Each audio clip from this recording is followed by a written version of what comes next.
오늘 하나님의 거룩하심이라는 제목으로 함께 하나님의 말씀을 살펴보고자 합니다. 거룩함.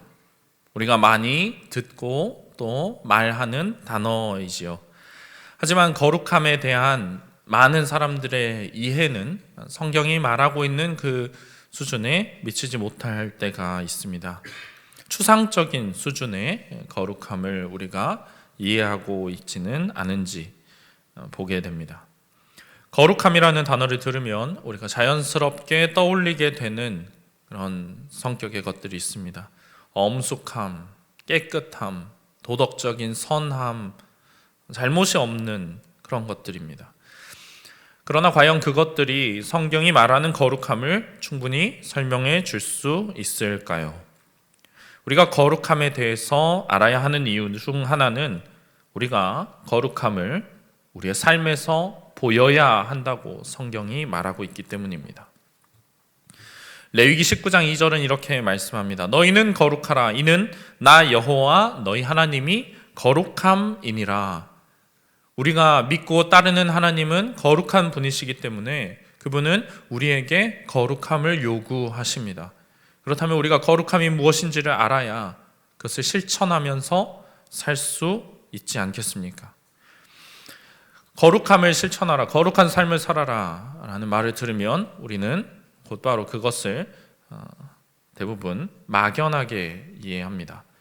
어떤 이들은 거룩하게 살려면 죄만 짓지 않으면 된다 라고 말할 것입니다. 어떤 이들은 겉으로 보이는 어떤 종교적인 행위, 의식, 그런 삶의 습관들, 이것이 거룩함이다 말할 것입니다.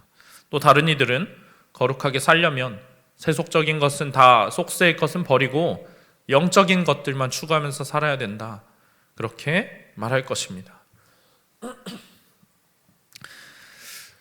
이것이 과연 성경이 말하는 거룩함인가, 거룩한 삶인가, 우리가 오늘 이 말씀을 통해서 함께 살펴보고자 합니다.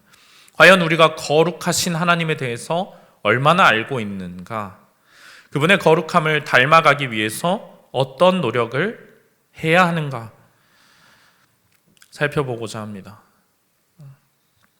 하나님의 거룩하심을 물론 작고 낮은 우리가 다 이해한다는 것은 어려울 수 있습니다. 사실 불가능에 가깝다고 볼 수 있을 것입니다.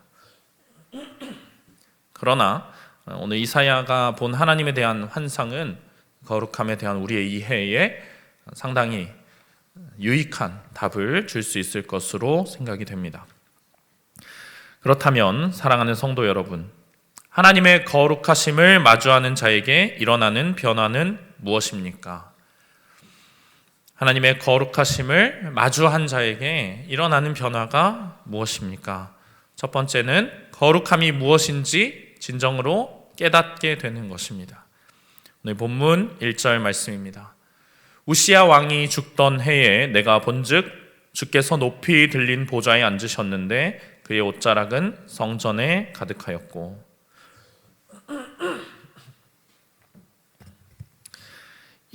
이사야가 이 환상을 보았던 때 배경이 나옵니다. 우시야 왕이 죽던 해입니다. 우시야 왕은 어떤 인물입니까? 여호와께서 보시기에 정직히 행했던 왕입니다. 하나님께서 하나님 앞에 정직하게 행하는 이 우시야 왕을 보시고 그를 도와주셨습니다. 나라의 여러 가지 업적을 이룰 수가 있었습니다. 하나님의 은혜로 나라를 강성하게 만든 우시야 왕이지만 그의 훗날은 좋지가 않았습니다. 교만해져 버리고 말아서 결국 제사장에게만 허락된 일을 넘봤습니다. 제단에 내가 직접 분향하겠다, 그렇게 행동하다가 하나님의 벌을 받아서 나병에 걸리고 말았습니다. 그 결과 우시야는 역사에서 퇴장하게 되고 이렇게 죽게 됩니다. 우시야의 죽음은 유다 역사에 있어서 전환점이 됩니다. 유능한 통치자이고 능력 있는 군사 지도자이기도 했던 우시야 아래서 유다는 강해지고 있었는데, 이 우시야 왕이 죽으면서 사람들은 그에게 가졌던 소망을 잃어버렸습니다. 솔로몬 이후로 정말 왕다운 왕이 났다, 사람들은 그렇게 기대하고 그에게 소망을 걸었을 것입니다. 그런데 우시아 왕이 죽고 그동안 잠깐 약해져 있었던 이방 아수르의 기세가 다시금 회복되기 시작합니다. 인간적인 소망이 무너진 이러한 상황, 선지자 이사야도 왕의 죽음에 적지 않은 영향을 받았을 것으로 보입니다. 그런 상황에서 지금 하나님이 스스로를 이사야에게 계시하고 계십니다. 평안히 지낼 때, 모든 것에 만족할 만한 때에는 하나님을 배웁기가 쉽지 않습니다. 그런 때보다 소망이 무너졌다, 정말 나라가 어지럽다, 내 삶에 좋은 일이 일어날 수 있을까, 그러한 상황, 하나님 외에는 바라볼 곳이 없는 때가 될 때에 그때가 하나님을 알기에 가장 좋은 때임을 우리는 기억해야 합니다. 이사야는 환상 중에 하나님을 배웠습니다. 하나님, 그가 배운 하나님은 너무나 거룩하신 분이었습니다. 이제 이사야가 본 거룩하신 하나님을 우리가 함께 살펴보고 싶습니다. 이 말씀을 준비하면서 하나님의 거룩하심에 대해서 내가 어떻게 잘 전할 수 있을까? 성경이 증거하는 그것을 어떻게 증언하고 전달할 수 있을까? 난 참 고민해 봤습니다. 그리고 제 능력으로는 할 수 없구나, 너무나 부족하겠구나라는 결론을 내렸습니다. 그러니 우리가 항상 그렇지만 오늘 특별히 성령 하나님의 조명을 기대하는 마음으로 이 말씀을 살펴보기 원합니다. 성령 하나님께서 우리에게 그 말씀 가운데 드러나 하나님의 거룩함을 비춰주시길, 보게 하여 주시길 기도하는 마음으로 함께 말씀을 보기 원합니다. 우리가 책을 읽을 때 보통 그렇지만 또 성경을 읽을 때에도 상상력을 발휘하는 것이 도움이 많이 됩니다. 써져 있는 글을 그냥 이렇게 쭉 읽어 내려갈 수 있지만 머릿속으로 생생하게 성경에 쓰여진 이미지와 또 소리, 어떨 때는 냄새도 우리가 상상하면서 내가 마치 그 현장에 있는 것처럼 그 말씀이 내게 더 깊이 다가올 수 있도록 생각해 보는 것이 유익합니다. 이 환상, 이사야가 보았던 환상을 떠올릴 때에 우리는 내가 상상할 수 있는 가장 큰 것, 가장 영광스러운 것, 가장 아름답고 또 두려운 그런 모습을 떠올리면서 말씀을 보아야 할 것입니다. 왜냐하면 이사야가 배운 하나님은 그야말로 두려운 분이셨기 때문입니다. 이사야가 본 하나님의 환상, 어떠한 모습이었습니까? 주께서 높이 들린 보좌에 앉으셨다 말했습니다. 하나님이 지극히 높으신 보좌에 앉으셨습니다. 하나님의 높으심이 세상의 다른 어떤 것들과도 비교할 수 없다는 것입니다. 세상에 높은 왕들이 있습니다. 높은 자리들이 많이 있습니다. 그러나 하나님이 앉으신 보좌는 그런 것들과 비교할 수 없을 만큼 지극히 높은 것이었습니다. 하나님의 옷자락이 성전에 가득하였다 얘기합니다. 시편 104편 1절은 하나님께서 존귀와 권위로 옷을 입으셨다라고 말합니다. 하나님의 임재, 하나님의 영광이 성전을 가득히 채운 그 충만한 모습을 우리가 떠올릴 수 있습니다. 이사야는 하나님만 배웠던 것이 아닙니다. 2절에 스랍들이 모시고 섰는데 각기 6날개가 있어 그 둘로는 자기 얼굴을 가리었고 그 둘로는 자기의 발을 가리었고 그 둘로는 날며라고 얘기했습니다. 스랍이라는 단어는 불타는 자라는 뜻입니다. 영적 존재들인데 정확히 어떤 모습인지, 정확히 어떤 이들인지 우리가 알기에는 분명하지가 않습니다. 이 스랍들에게는 6날개가 달렸습니다. 근데 그것으로 둘로는 자기 얼굴을 이렇게 가리고 둘로는 발을 가리고 2날개로만 날고 있습니다. 스랍이 왜 이런 얼굴과 발을 가리고 있는 것입니까? 사람이 보기에는 스랍만 하여도 우리보다 훨씬 더 신비롭고 영적이고 두려운 그런 존재일 것입니다. 그런데 그런 스랍이 하나님 앞에서는 스스로를 가리고 있습니다. 감히 이 스랍이라 하더라도 감히 하나님 앞에서 아무것도 가리지 않고 하나님을 배울 수 없다는 것입니다. 피조물이 감히 하나님을 똑바로 본다? 있을 수 없는 일입니다. 하나님 앞에 두려움 없이 당당하게 서 있을 수가 없다는 것입니다. 이런 스랍들의 모습은 하나님의 위엄이 얼마나 크신 것인지를 우리에게 보여줍니다. 3절 말씀입니다. 서로 불러 이르되 거룩하다 거룩하다 거룩하다 만군의 여호와여 그의 영광이 온 땅에 충만하도다. 스랍들이 거룩하다라는 말을 3번 반복합니다. 히브리어에서 구약 성경이 쓰여진 그 히브리어에서 단어의 반복은 최상급을 표현하기 위한 방법 중 하나입니다. 스랍들은 하나님의 거룩함을 찬양하는데 그냥 찬양하는 것이 아니고 하나님의 거룩함은 세상의 그 무엇보다 뛰어난 가장 뛰어난 거룩함이다 얘기하고 있습니다. 그들은 하나님이 완전하시다, 절대적으로 거룩하신 분이다 라고 선포하고 있습니다. 여러분, 그렇다면 이들이 노래하는 그 거룩함이 과연 무엇입니까? 스랍들이 노래하는 거룩함이 단순히 죄 없는 상태를 말한다거나 깨끗함을 그 정도를 의미하는 것이 아니라는 것을 우리는 본문의 분위기를 통해서도 짐작할 수가 있습니다. 하나님이 지극히 죄가 없으신 분이다, 지극히 깨끗하신 분이다, 이 정도 얘기를 하려고 이 영광스러운 하나님의 모습을 보여주는 것이 아닙니다. 거룩함은 그런 것보다 더 깊은 차원입니다. 거룩함은 하나님의 성품의 본질입니다. 성경이 말하는 거룩함은 구별됨입니다.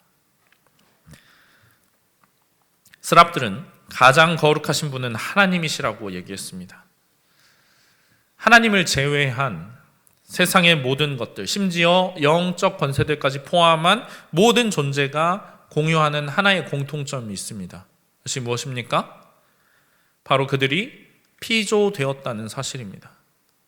피조되지 않은 유일한 존재, 단 하나의 존재, 그분은 하나님이십니다. 그러므로 하나님께서는 가장 구별된 분이십니다.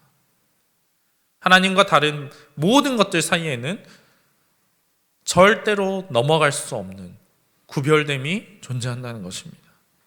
하나님의 거룩하심은 곧 하나님의 모든 피조 세계와 구별되시고 완전히 다른 존재이시라는 것을 나타냅니다. 모든 피조물의 시작과 끝이 있지만 하나님께는 그것이 없습니다. 하나님은 누구로 인해서 태어나거나 누구로 인해서 없어지는 존재가 아니십니다. 완전히 다르신 분, 그 본질이 우리와는 전혀 다르신 그 하나님을 스랍들은 노래하고 있습니다. 하나님의 모든 속성에 하나님의 거룩하심이 드러나 있습니다. 우리와 다른 구별된 하나님의 모습입니다. 그러한 하나님의 영광이 성전뿐만 아니라 온 땅에 충만하다.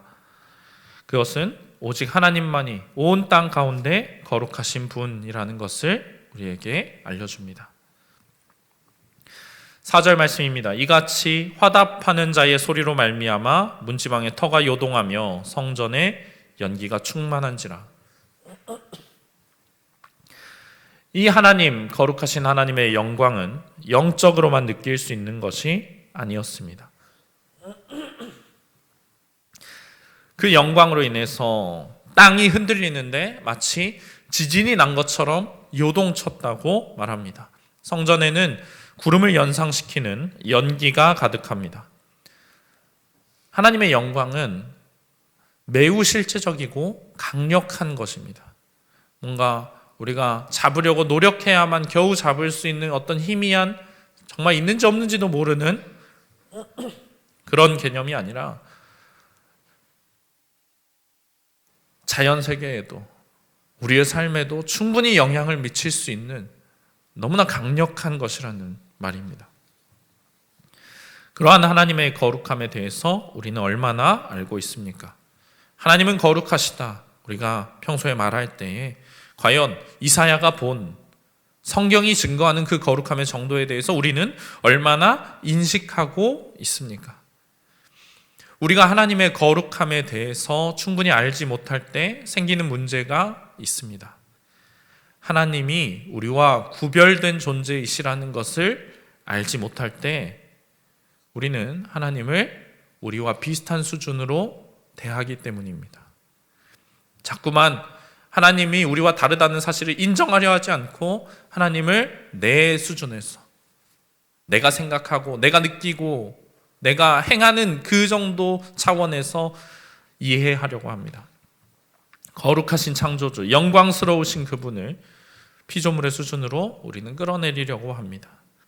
낮은 우리의 시각으로 하나님이 이러셔야 된다고, 하나님이 행하시는 일은 이래야 마땅한다고 그렇게 생각합니다. 그러니 당연히 우리의 인식과는 다른 점들을 보게 될 수밖에 없습니다. 그러면 불평하고 원망합니다. 내 주변에 있는 사람에게 하듯이 똑같이 하나님께 그렇게 대하는 것입니다. 하나님의 거룩함을 알지 못하는 이들은 하나님을 멸시할 수밖에 없습니다. 하나님이 마땅히 받으셔야 할 경외를 드릴 수가 없습니다. 내 수준에서 내가 충분히 하나님을 경외하고 있다고 여길 수 있을지 모르지만 그것은 정말 지극히 거룩하신 하나님을 향한 충분한 경외가 아닙니다. 이사야가 보았던 그 하나님을 우리가 보게 된다면, 하나님을 가볍게 여긴다는 것, 하나님을 속일 수 있다고 생각한다는 것, 얼마나 어리석은지를 깨닫게 될 것입니다. 우리가 하나님의 거룩함을 보려면 어떻게 해야 합니까? 하나님 앞에 잠잠히 나아가는 그 시간을 반드시 가져야만 합니다. 이사야가 본 환상까지는 아니더라도 하나님의 거룩함에 대해서, 성경이 증거하고 있는 그것에 대해서 내가 인식할 수 있도록 하나님, 내가 그 주님의 영광을 조금이라도 더 바라볼 수 있게 해달라고 기도하며 말씀 가운데 나아가야 합니다. 과거에 내가 그것을 보았다고 해서 앞으로 그것을 구하지 말아야 된다는 것은 잘못 생각하고 있는 것입니다. 왜냐하면 내가 보았던, 또 이사야가 보았던 그 하나님의 거룩함이 전부가 아니기 때문입니다. 지극히 광대하시고 넓은 그 하나님의 영광의 작은 편린을 내가 보았을 뿐입니다. 앞으로도 우리는 그것을 보아야 하고 그것으로 우리의 신앙을 다잡아야 합니다.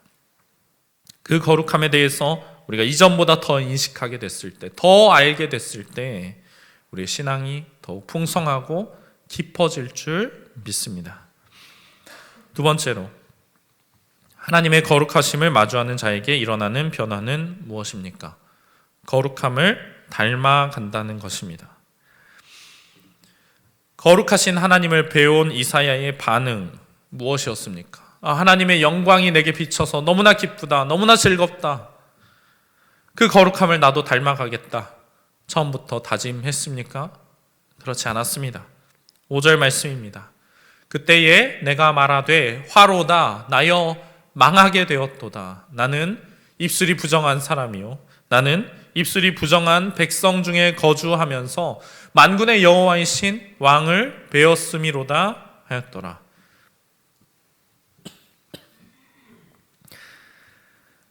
하나님의 거룩하심 앞에 선 이사야의 반응은 철저한 두려움이었습니다. 그가 하나님을 인격적으로 대면했을 때 그에게 주어진 것, 무슨 기쁨이나 소망이 아니었습니다. 절망이었습니다. 어디로부터 기인한 절망입니까? 나는 입술이 부정한 사람이라는 것입니다. 나는 입술이 부정한 백성 중에 거주하는 자라는 것입니다. 여러분, 이사야가 무슨 대단한 죄를 지어서 하나님 앞에서 지금 무슨 십계명을 엄청나게 어겨서 하나님 앞에서 지금 두려워하는 것이 아닙니다. 내 입술이 부정하기에, 내가 부정한 백성 중에 거주하는 자이기 때문에 두려워하는 것입니다. 이전에도 이사야가 자기 죄에 대해서, 공동체의 죄악에 대해서 어느 정도는 인식을 하고 있었을 것입니다. 나는 죄인이고 내가 속한 이 민족은 하나님을 찾지 않는 죄된 자들이다, 알고 있었을 것입니다. 그러나 지금 거룩하신 하나님을 배운 이사야, 소름 끼치는 사실을 깨닫게 됩니다. 나와 내 민족의 성품이 하나님의 성품과 일치하지 않는다는 사실입니다. 입술이 부정하다는 것은 곧 입술로 표현되는 그 안에 있는 마음과 의지가 거룩하지 않다는 말입니다. 거룩하신 하나님의 뜻, 그 마음이 내 안에 없어서 다른 것들이 내 입으로 나온다는 말입니다. 이사야는 그것이 내가 망하게 됐구나 라는 증거로 여겼습니다. 우리가 신앙생활을 하다 보면 때때로 스스로 거룩하다 착각할 때가 있습니다. 언제입니까? 내가 죄를 안 짓는구나 생각할 때입니다. 나는 십계명을 잘 지키고 산다고, 다른 이들도 나를 향해서 칭찬해주고 거룩하게 산다고 여겨줄 때, 나는 대단한 죄를 짓지 않았다고 생각할 때 우리는 스스로 거룩하다고 착각하게 됩니다. 내 주변에 죄인들이 많으면 더 그렇게 생각하기가 쉽습니다. 저 부정한 사람들에 비하면 나는 이미 거룩한 백성이고 충분히 잘 살고 있다고 그렇게 생각해 버립니다. 그러나 우리가 우리의 거룩함을 인정받아야 하는 곳은 거기가 아닙니다. 부정한 백성 중에 거하면서 부정한 자들 가운데 우열을 가리고 해보니 나는 남들보다 좀 더 거룩한 것 같네. 그래서 내 거룩함이 인정받는 것이 아닙니다. 하나님의 임재 앞에, 그 구별되신 하나님 앞에 우리는 나의 거룩함을 점검해 보아야 합니다. 나는 과연 거룩하신 하나님을 얼마나 닮았는가? 내 마음의 생각과 내 뜻, 내 행동, 내 입술의 말은 하나님을 얼마나 기쁘시게 하는 것인가? 하나님의 뜻에 얼마나 합치하고 있는가? 내 마음과 감정과 의지가 다 하나님 안에 있는가 보아야 합니다. 여러분, 사람들이 거룩함을 깨닫지 못하는 이유가 무엇입니까? 죄 가운데 거한 지가 너무 오래되어서 익숙해져 버렸기 때문입니다. 매일 거룩하지 않은 것들을 너무 많이 바라보기 때문입니다. 그 속에 살기 때문에 우리는 거룩하신 하나님을 배웁지 못합니다. 죄인들 중에 거하는 시간만 우리가 가지고 있다면, 거룩하신 하나님 앞에 잠잠히 나아가는 시간이 없다면 우리는 자꾸만 거룩함을 오해할 것입니다. 내가 마지막으로 하나님의 거룩함을 묵상한 때가 언제입니까? 말씀 가운데 드러난 하나님의 위대하심을, 그분의 아름다우신 것, 사랑을, 우리와 전혀 다르신 그분의 그 모습을 내가 언제 묵상하고 있습니까? 거룩에 대해서 알게 되면 반드시 죄를 직시하게 됩니다. 이전에 내가 죄로 여기지 않았던 것, 이것까지는 죄라고 생각하지 않았던 그것들조차 다 주님 앞에서는 너무나 무서운 죄였다는 사실을 깨닫게 됩니다.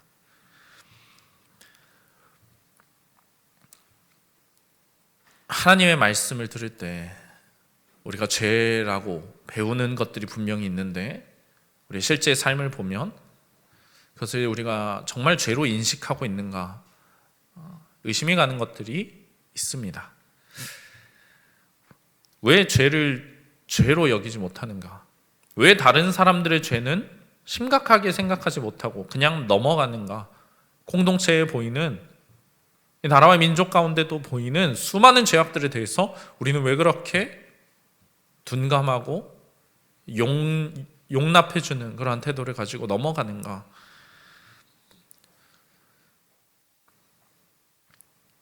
그것은 하나님이 얼마나 거룩하신 분인지, 죄와 얼마나 구별된 분이신지 우리가 잘 알지 못하기 때문입니다. 하나님께는 죄가 한 점조차 용납될 수 없음을 모르기 때문입니다.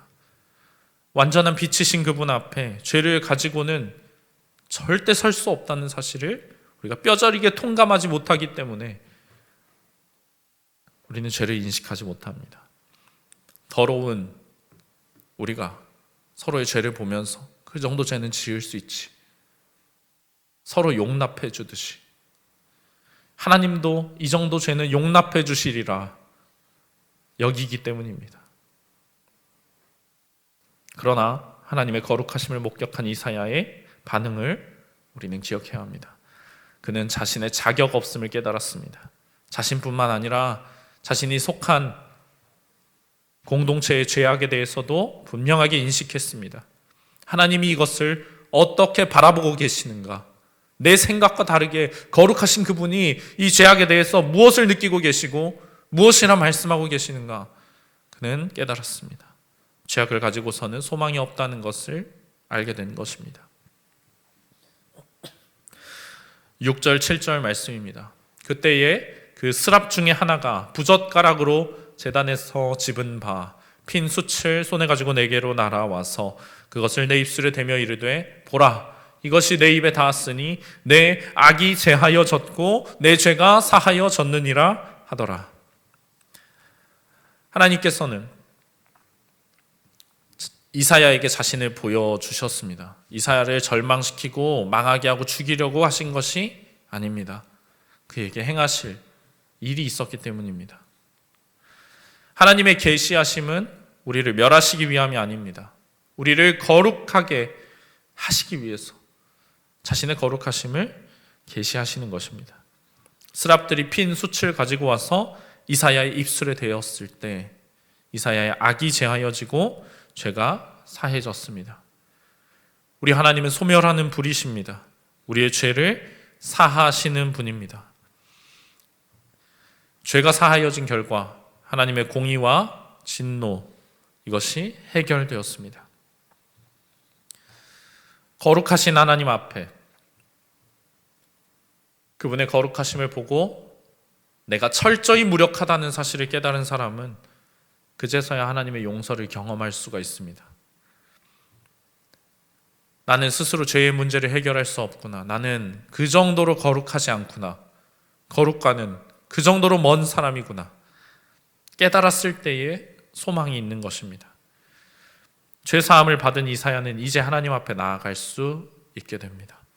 죄가 더 이상 하나님과 그를 분리시키지 못하는 것입니다. 자신이 선하다고 생각해서 하나님의 자비하심을 기대하는 사람들은 용서를 받지 못할 것입니다. 예수님은 의인들을 부르러 오신 것이 아닙니다. 하나님의 거룩함을 인식하는 사람들, 자기 죄를 인정하고 하나님의 속죄하는 사랑을 경험하게 됩니다. 우리가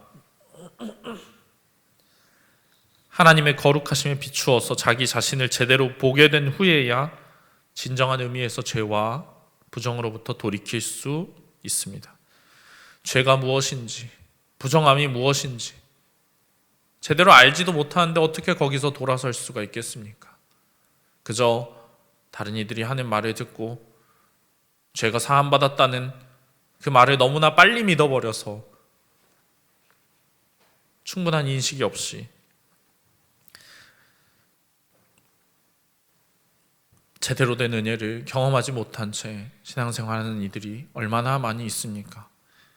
우리가 자꾸만 다시 하나님 앞에 기도해야 할 것은 하나님 나의 죄가 얼마나 끔찍한 것인지 그 죄로 인해서 초래된 결과가 얼마나 파멸적인 것이었는지 알게 하여 주시옵소서. 내가 잊지 않게 하여 주시옵소서. 그래서 나를 의롭게 여기지 않고 나를 살려주신 하나님의 은혜 그것이 얼마나 큰지를 계속 보게 하여 주시옵소서. 우리는 계속 그렇게 기도해야 합니다. 그것을 볼 때에야 우리는 비로소 우리 죄를 사해 주신 예수님의 십자가 은혜를 똑바로 바라볼 수 있습니다. 주님의 은혜는 우리를 그저 살리는 데에만 그치지 않습니다. 자격 없는 우리를 거룩함으로 이끌어서 하나님의 거룩함을 닮아가도록 하십니다.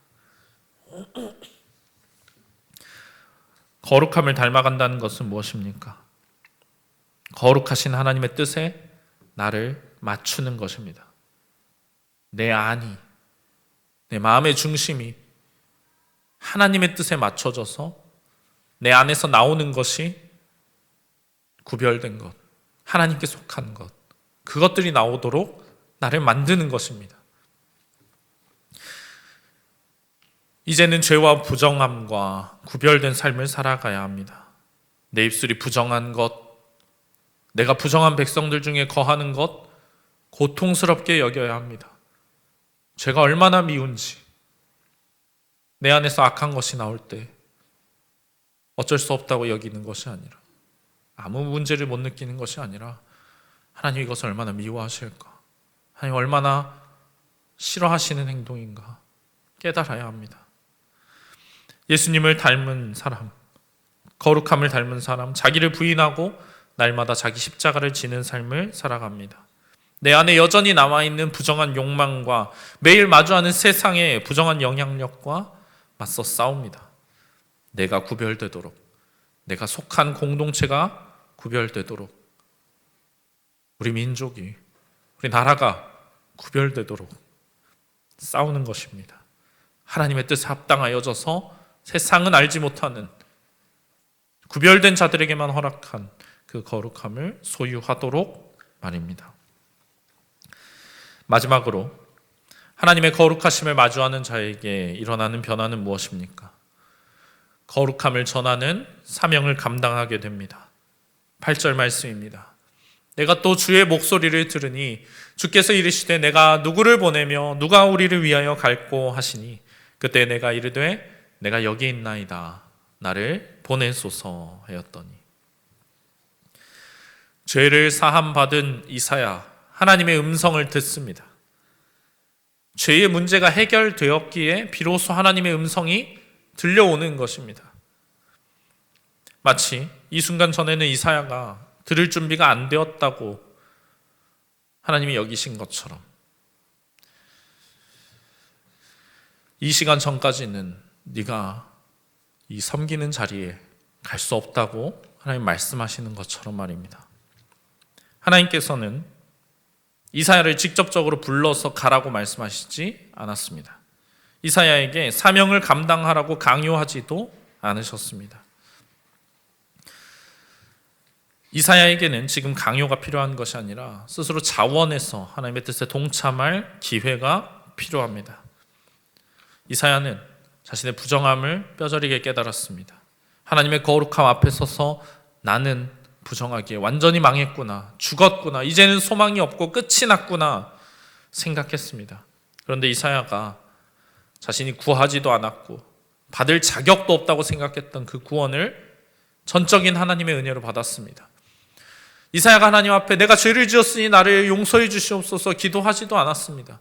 나는 그냥 그럴 가치도 없는, 자격도 없는 존재다, 이대로 끝이구나 생각했을 때 하나님의 은혜가 그에게 임했습니다.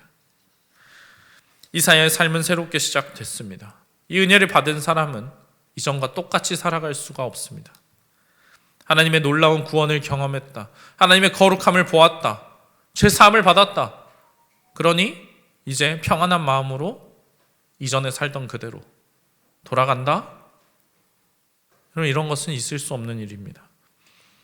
하나님을 섬기는 일에 이제는 자신을 내던지는 것 외에는 선택지가 없는 것입니다. 자신의 가치 없음을, 추악함을 마주하고 하나님께서 나를 받아주시지 않을 것이다 두려워했던 사람은 감사함으로 자신을 기꺼이 드릴 수가 있습니다. 하나님 은혜를 받은 자에 마땅히 보여야 할 반응입니다. 그것이 사명으로 이어집니다. 거룩하신 하나님은 그분의 뜻을 이루기 위해서 거룩한 자, 구별된 자를 찾으십니다. 왜입니까? 거룩한 자라야 거룩한 열망을 이해하고 동참할 수 있기 때문입니다. 거룩하지 못한 자, 거룩을 알지 못하는 자는 거룩하지 않은 자기 욕심과 세상 열망으로 살아갑니다. 그것들을 마음에 가득히 채우고 추구하면서 살아갑니다. 그러나 거룩함을 보고 거룩함을 닮게 된 자는 다른 마음을 품지 못합니다. 하나님의 거룩하신 영광이 내 마음에 가득히 차서 다른 것을 용납하지 않기 때문입니다. 여러분, 우리가 왜 전도하는 것을 어려워합니까? 왜 보다 적극적으로 복음을 들고 나서지 못합니까? 왜 하나님께 나를 보내달라 자신 있게 얘기하지 못합니까? 그것은 우리가 하나님의 거룩하심을 마땅히 자랑해야 할 것으로 내 안에서 여기고 있지 못하기 때문입니다. 하나님의 구별되심, 하나님의 경이로운 아름다우심을, 그 무한하신 사랑을 내가 충분히 모르기 때문입니다. 충분히 잘 알고 경험하지를 못해서 우리가 그렇게 전도에 열심을 내지 못하고 자신감 있게 나가지 못하는 것입니다. 어쩌면 과거에 경험했더라도 그것이 시간이 지나서 희미해졌고 다른 것들로 덧칠되었기 때문일 것입니다. 내 안에 불타오르는 마음이 생기지 않는 것, 전도에 대한 열심이 생기지 않는 것, 자신 있게 복음과 하나님을 증거하지 못하는 것, 다 이것이 부족하기 때문입니다. 지금도 하나님께서는 보낼 일을 찾고 계십니다. 주소할 곡식이 많으니 일꾼을 보내 주소서 기도하라고 하셨습니다. 꼭 선교지에 나가고 목사, 전도사, 전도자가 되는 것만이 헌신이 아닙니다. 하나님께서 우리 주변에 우리에게 허락하신 영혼들이 있습니다. 우리 모든 세상 가운데 파송된 하나님의 선교사들이 아닙니까? 각자의 자리에서 우리가 증거해야 될 것들이 있습니다. 우리 하나님 유일하신 하나님이시다. 다른 어떤 피조물과도 구별되는 분이시다. 너희도 그 거룩함을 알고 그분의 거룩함에 동참하여서 참 복된 삶을 살아가길 소망한다. 전파할 수 있어야 합니다. 오늘 우리가 다시금 지극히 거룩하신 하나님을 배웁기를 소망합니다. 그래서 거룩함이 무엇인가, 주님의 구별되심이 무엇인가, 그 영광을 다시금 보고 깨달아서 우리가 세상과 다른 자들이 되기 원합니다. 주님을 닮아서 구별된 자들, 택함 받은 자들, 누가 보아도 구별되어 있는 그러한 자들로 살아가기 소망합니다. 거룩의 영이신 성령께서 우리를 충만하게 채우셔서 그 인도하심을 받아 우리의 마음으로부터 변화가 일어나고 우리의 모든 습관, 행동, 우리의 사역까지 변화되는 그런 역사가 일어나길 주의 이름으로 축원합니다.